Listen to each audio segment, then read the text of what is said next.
Okay, so you want to start reading Romantasy, but you don't know where to start. I got you. I am here to give you my recommended reading order for all of the Romantasy books that I've read and I've absolutely loved. Let's dive in. Start with A Court of Thorns and Roses, ACOTAR. This series is often called a beginner fantasy series and young adult, but there's nothing really young adult about it. It is a perfect introduction to the world of Fae, and the characters are just so good. The world building is amazing. You will fall in love with it. If you don't love it after the first book, keep reading. I promise you will get into it in the second book. There are 5 total books in this series. I recommend you read the first one, then the second one, the third one, my favorite, and finish with the novella, A Court of Frost and Starlight. I think you should finish with this and take a break from the ACOTAR series. Yes, there is one more book. Hannah, why would you recommend that? Meh. Because this book, don't skip it. It's cute, it's a novella, but it gives you a really nice break, kind of an end to Feyre's story and a beginning of somebody else's story. It's a really good bridge, and I think it just really ties a lot of loose ends together before you move on. Next series. Okay, next you're gonna pick up Throne of Glass and read the entire series. Now you already know a little bit about Fae and powers and kind of how the world works. So Throne of Glass is going to build on that. The first book in the Throne of Glass series, Assassin's Blade, introduces you to a world without magic. But, small spoiler alert, magic plays a huge part in the rest of the series. Now, these are the first 2 books. Cute. Love them. There is another book that is a prequel to Throne of Glass called Assassin's Blade. I did not read Assassin's Blade because by the end of this book, I wanted to keep going in the series, and I didn't really want to backtrack for the emotional hit. Now, I think that was kind of a mistake. So I would recommend you read Assassin's Blade first, then Throne of Glass, then Crown of Midnight, and continue on in order. Heir of Fire, Queen of Shadows, Empire of Storms, and Tower of Dawn you are going to read together in a tandem read.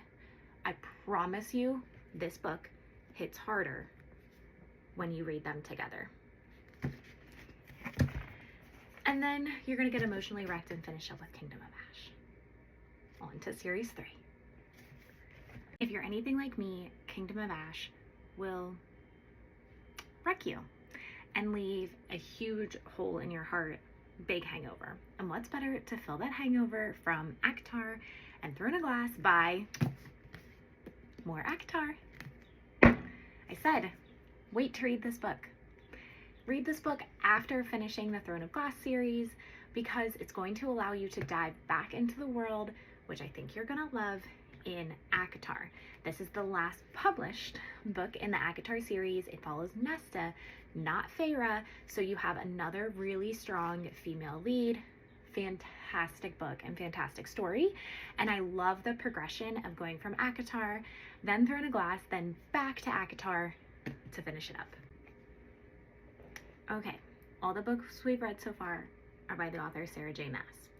So we're gonna switch gears a little bit and jump in to a college. Welcome to the Fourth Wing.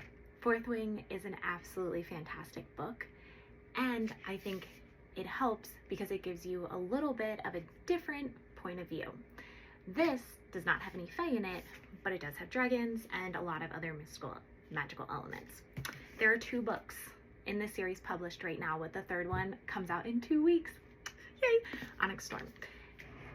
I absolutely devoured these books. Reading it after ACOTAR, Throne of Glass introduced me to magic, but in a very different way. Does magic interfere with these books? Also, dragons. Do I have to say any more? After Fourth Wing and Iron Flame, you are going to pick up a lovely little book called Divine Rivals. I hesitated reading this book because I read the summary and was like, I don't think it's for me.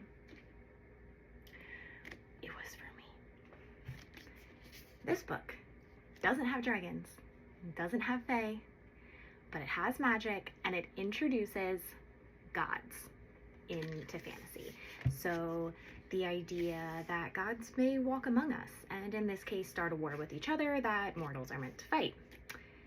It's set in kind of a World War I, World War II time frame, and they have magical typewriters. This book is a duology with the second book, Ruthless Vows.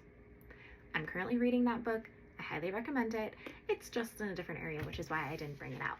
So, to review, we've read Aktar, Through the Glass, the Empyrean series, and Divine Rivals, Ruthless Vows duology, also called Letters of Enchantment. Now you've been introduced to such a wide variety of different mechanics, world building, elements of Romantasy. And you probably have a favorite thing. So here are a few books that you can kind of go based on elements that you particularly love. First off, fae. Fae living among us, filthy rich fae. This is also part of a series. This is just the first book. You loved the gods at war. In Divine Rivals, I give you the games gods play. This is a little bit of a cross between the Hunger Games, but it's Greek mythology and there's gods and goddesses. So if you loved kind of the war between the gods in Divine Rivals, I really think you're gonna love the mystery of this game, this book. Right now, there's only one book in the series. It's this, but the second one is coming out this year. Now, you just love Sarah J. Maas. Same. You'll dive into her third series, Crescent City. There's 3 books. This is the first one. These are long. Buckle up. And last but not least, if you are looking for a book because you loved being at a war college in a school setting in Fourth Wing and Iron Flame, and you also love fae, I bring you Zodiac Academy. There are so many books in this series, and I have chosen not to read them one after another. I read this a few weeks ago, now I'm reading another book, and I'll probably move back to the second one. It was fantastic. This book takes place at a school. Think of it as Hogwarts, but a lot more ruthless and with people trying to steal your throne and fae and magic and vampires too. So that's it. That is how I would recommend you read all of these book talk Romantasy books.